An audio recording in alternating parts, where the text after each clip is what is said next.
The man casually picked up the village chief's hunting rifle. With just one look, he noticed that the aim of the gun was off. The village chief was impressed and said their rifles were so bad that they could not even hit prey half a meter away. The man told him that when aiming, he should point half an inch lower and to the right.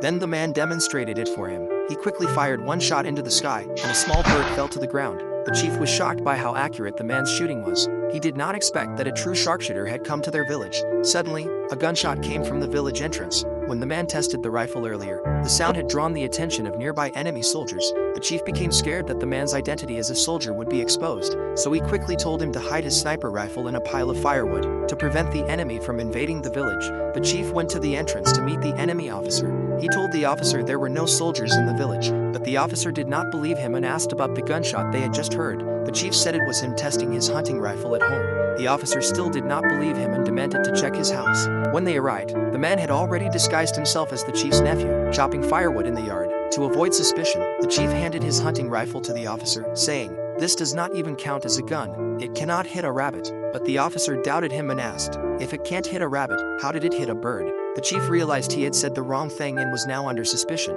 He quickly explained that the bird was shot by accident. The officer still did not believe him. He dragged the chief outside and ordered him to shoot again. The chief panicked because he had no idea how to fire a gun. He looked up, there were no birds in the sky, and felt a bit relieved. But the officer was cunning. He placed a small wooden block on top of the man's head. Then he asked again, "So, did you shoot that bird on purpose or not?" The chief repeated that it was by accident. The officer then said, "If that's true, shoot this block off his head. If you can hit it, I'll believe you." The chief's hands trembled in fear.